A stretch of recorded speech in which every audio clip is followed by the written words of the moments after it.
shows the stink of what's been proposed. Now, before I move on, I just also want to say I need to remind people that think, oh, well, cannabis is going to be legal next year. Pay more attention to that. Than it's far more complicated than this. In fact, several of our guests and a lot of people we're talking to think the best thing that could happen is for the entire legislation to drop because the government falls and they don't have time to finish legislating the thing. I mean, I wouldn't be against that at all. But in the meantime, understand that through this complicated series of machinations, if you will, again, to try to regulate this substance, we are looking at this proposal. There's so many things wrong with it, but here's a couple of things. They want to make sure that the children are safe. Oh, what about the children? We do have a tag for that, but I can't do everything by myself here today. What about the children? Oh, my goodness. What about the children where the children, when they're at home, need to be safe and at home, and the cannabis user who is going to be legally allowed to use cannabis under these stupid laws has to consume the cannabis in their house. They're not allowed to consume it anywhere else. They're not allowed to consume it on a patio even though people are walking around smoking cigarettes. They're not allowed to consume it even though they're extending and have extended and find reasons to extend the alcoholic consumption hours without bothering to track any kind of subsequent illnesses that spin out of those, including fights outside and ambulances running by and everything else. And you have to take your crummy, boring, probably pesticide. There's a lot of cases of this going on with there's like 7 licensed producers in this country either embroiled in right now or were embroiled in or could be later. But let's go with current and past. Large companies that are already profiting. And they are they are the ones who Kathleen Wynne is telling us we have to buy it from. So hang on to that thought, because not only is it bizarre that several of the provinces, and not all of them, way to go, Alberta, way to go and be on the forefront, Alberta, getting it together. First, Canada should have been way ahead of the States. Now Alberta is way ahead of Ontario in smarts of getting this thing done. I admit I didn't think that was going to happen. I thought they were going to buck down on that like all these other provinces, and don't even get me started on Quebec. But here's the basic plan. You got to bring that stuff home from a government-controlled store that may or may not have pesticides in it. And if it does, don't worry, you'll get a recall notice a year later, well after you've consumed it. That's what's already happened so far with this government-sanctioned system. So far, they're fucking it up all over the place. They're taking the skill set that people have, the compassionate folks that know how this works, that built this distribution of medicine model on the AIDS hospice kind of model to help people out back then with their AZT and cocktails, etc. They used the same model when they got legalized, when they started to distribute cannabis to ill people. That's working great. You have people that understand all the strains, all the terpenes, all of that. And instead they want to train people who kind of usually work at a beer store or a wine purveyor to all of a sudden get into this other topic of cannabis, which on the one hand they say, it's not like it's not like liquor at all. You can't consume it anywhere at all. You can't stay up late at all. There's no bars that have this at all. You can't go to a public place at all to consume this cannabis, but we're going to regulate it like alcohol. It's so repressive and so ridiculous and so poorly thought out. Damn you for presenting that in the first place. This pile of shit you call making sense doesn't make sense, particularly when this province and this leader can't account for $2.5 billion in infrastructure funds. Billion, did you say? Yeah, I said $2.5 billion. This is the same team of folks who can't account for $2.5 billion are also trying to tell us that they're going to tether the price of cannabis at just below what the black market charges, so the black market goes out of business. Good luck with that. And just not quite high enough to make this cannabis stuff seem like any kind of an interesting investment, any kind of worthwhile thing to spend time on. And they're going to be able to tether it at a certain place? That is ridiculous. They cannot even hang on to $2.5 billion of allocated funds here and there. You're not going to be able to pin it down. I mean, that's like tethering a stock price from both the top and bottom end to make it sit tight. Now, maybe there are purveyors of financial goods and instruments that are able to do that kind of thing, but governmental people are not able to do that kind of thing. And fuck me when the next budget comes around and the dollar tax per gram, so that's $454 a pound tax. Are you smelling that I'm leading this to a boycott? Oh, good, you're paying attention. So this tax, 454 grams, equals $454 of tax on the substance. You won't find a similar thing like that on alcohol. This is going to be something they can control to the point where the prices, I mean, that's just such bullshit. It's unbelievable. So that's not going to work, and it's ridiculous to assume that it might. And so therefore the proposal of legislation needs to be said no to, and they need to either strike it down or sit some of us folks at the table across from these police officers like Bill Blair. This guy was a city cop of Toronto, busted a lot of people.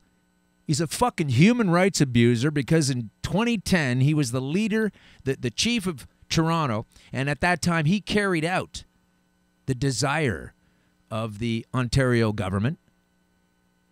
I don't believe Kathleen Wynne was the head at that time. I think she took over the reins from an on-fire Dalton McGuinty who had to run away from his scammery and the coal plant shutdowns and getting all that together. That's a whole other topic. But G20, Bill Blair, chief of police, making sure that people were getting arrested for a crime that doesn't exist on the books, that the cops told everybody they got to go away, and busted a bunch of people. They did kettling. Kettling is where you round up a certain area, Spadina and Queen. There were people all over the place, not just protesters, but shoppers, kids, you know, people walking around buying things in a very thriving neighborhood. The cops kettled. That's when they physically surround everyone, and they held them, and they wouldn't let them go anywhere. And several of those people and many other people on the outside of the perimeter of the G20, where all these idiots get together and blow a ton of cash to figure out how to blow a ton of cash when they could just do it all by Skype and do it all without flying around in different countries and creating footprints of carbon that they then bitch at us we need to tighten our belts. So they could have just done that. But on top of that, this cop toddling around, making sure people are getting busted, putting them into a holding cell that was nothing more than a concrete floor with fencing, taking their clothes away, taking their medicines away. They sat there for hours, some of them, and most of them have sued, and most of them have earned money from that. And I'm sorry they had to go through that kind of discomfort from this guy that organized all of this. This police chief of Toronto, former police chief of Toronto, Bill Blair, who also doesn't answer any tweets, as he muscles through a pig-centric agenda of criminalizing something that this guy says he doesn't even partake of. He doesn't know shit. I want to sit down with all of the data that we do have now from Ireland and England and Italy and Spain, and that's just on the efficacy of the substance. Let's also include Israel. They never talk to Dr. Raphael Mechoulam. Why is that? They're going to talk to some cop who says, well, we believe that what we should... Fuck your beliefs. Let's go with the facts. I'm sitting here because of facts, and I wouldn't be sitting here if your beliefs were true.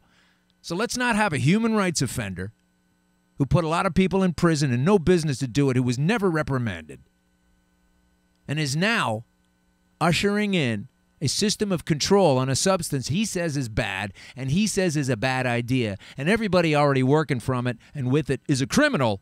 So now they're going to get lost and we're going to control this thing. I mean, it's as blatant as that, folks. So don't get all excited about how, oh, next year they're going to, oh, that'll be good anyway. I guess people won't go to jail. They will. They've added 45 new laws. Our friend Harrison, the lawyer, was here and telling us about that before. We'll have him back on the show. My God. 45 new laws, many of them with a 14-year sentence on them. So before you get all excited, and I don't care if you're liberal or any other party, check this legislation proposal. Again, it's a proposal. Again, we don't always say yes to a proposal. Boycott this shit. I'm calling for a full boycott of Canada, weed, legalized weed. I'm calling for a boycott of the moratorium on being able to enjoy bud anywhere outside your house. Go outside and smoke it. Stand on the steps of the legislature and have a bong with you. Take your rights back. Don't let a guy who's abused more rights than all of us put together and kettled people illegally and put them in a prison holding cell in a former or yet-to-be film studio with cold and concrete floors where people were denied water, medicine, proper clothing. This is the fucking guy that's going to usher in how the rules are on this thing? No. And while that's as sickening as it is, let's trot in another large kind of fellow, Julian Fantino. This is a guy who also was a police chief of Ontario, also put people in jail for using cannabis, and now says, gee whiz, some people have shown him that it's quite effective as a medicine. So he's investing in this thing. He's profiting from this thing. And there's people right now with ruined lives because when they said, hey, no, this stuff's good, boom, the cuffs went on anyway. Boom, the time gets done anyway. Screwing up a lot of families, putting people in jail, and aren't most of them black. He's been called on it. He said, hey, listen, I gave a lot of people a break when I was illegally putting people in jail and fucking up their lives. Too bad for them. I'm going to make money from it now. That's the mindset of a person who doesn't use cannabis. That's the mindset of a greedy, authoritarian son of a bitch who needs to be called out. Before these people can roll around in the dollars commensurate with this wonderful new burgeoning economy, if they can take their bullshit clamps off of it, before that happens, we're going to need to see every one of these people that have been marginalized, had their lives ruined, had to do time, even if it was only in remand.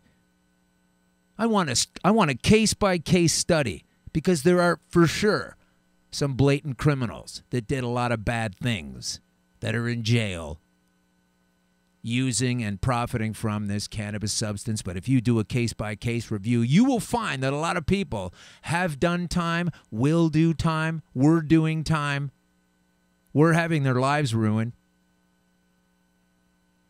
by a fucking pig who's now going to roll around in the money that he sees the light. Oh, yeah, it's good stuff. Yeah, well, we were saying it was good stuff a long time ago, fuckface, and we don't want to go to jail for it. But you put us there anyway, and now you're going to profit from it? Boycott Aleafia. This is a company called Aleafia, A-L-E-A-F-I-A. Boycott Aleafia products. Make sure Julian Fantino makes no profit from this until he has addressed each one of these cases, re-reviewed all of it, tough shit about how much it costs, spend the money anyway, find these dudes that your lives have been ruined by these oppressive laws, and in the G20 case, no law at all. And you compensate these folks. You figure out a way to get it done before you earn a nickel. Otherwise, boycott city. Up and down Canada's boycott, up and down Ontario's boycott. And I'll say that because I live here. If you're in Quebec, I don't speak French. But maybe somebody bilingual listening can tell your premier. This whole series of laws they've got going in Quebec are even more cartoonish than the Ontario laws. And I'm not well versed on them yet, so I don't want to speak to it specifically. Maybe we can get someone on the show from the Quebec jurisdiction. But I thought those guys would be cool and on top of things. And boy, I don't always get it right. And that's one of those times. They really dropped the ball on the freedom aspect of this cannabis substance. So we will talk about them, and we will talk about Alberta, and we will talk about all of the different jurisdictions as they begin to roll in what they feel are the best plans. And so far, Rachel Notley of the NDP government, this sort of left-leaning centrist party, has got some fascinating insight and different kinds of laws. I'm sure it's not all fantastic, but to this I say, Julian Fantino, Bill Blair, Justin Trudeau, I really want you to just take this substance and shove it up your ass. Because that's what this doctor says consuming weed is all about. It's safer and more potent than smoking it. So let's go to this story. It's in realcoolnation.com. Because mainstream folks don't carry this kind of stuff. And it isn't fake news, so fuck you if you think it is. Donald Trump and his administration are cracking down on marijuana and have called for states to retro back to the federal law, decriminalizing the controversial plant. Meanwhile, in Canada, one doctor is advocating for a weird use of the medicine. Dr. Mikhail Kogan is Canadian. We'll talk to this guy later, hopefully, or someone on his team. Mikhail Kogan, the Canadian, is saying that with the push toward legalizing the substance, even recreational use, he is beginning to advocate. And so this would be a proposal, Kathleen. Similar to your proposal and Justin's proposal, I got a proposal. You take this substance and shove it up where the sun doesn't shine. And I mean nothing but good by saying that. Because he's advocating the consideration of the side effects of consuming cannabis. Well, you don't get lung cancer when you shove it up your ass, that's for sure. It says here that in spite of many studies indicating that THC, which is the part that gets you high, is different from CBDs, the part that helps with pain, and was illegally removed from the food chain about 80 years ago when they stopped feeding hemp to the animals. This doctor says that consuming the drug in some ways is better than others.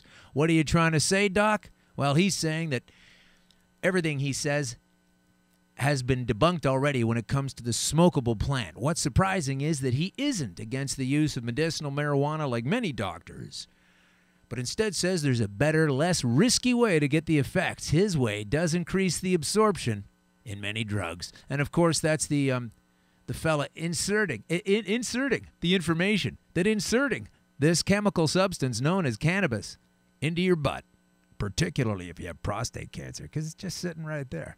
You put that in your anus. That's the best method. So with love and compassion and science, I say to Julian Fantino,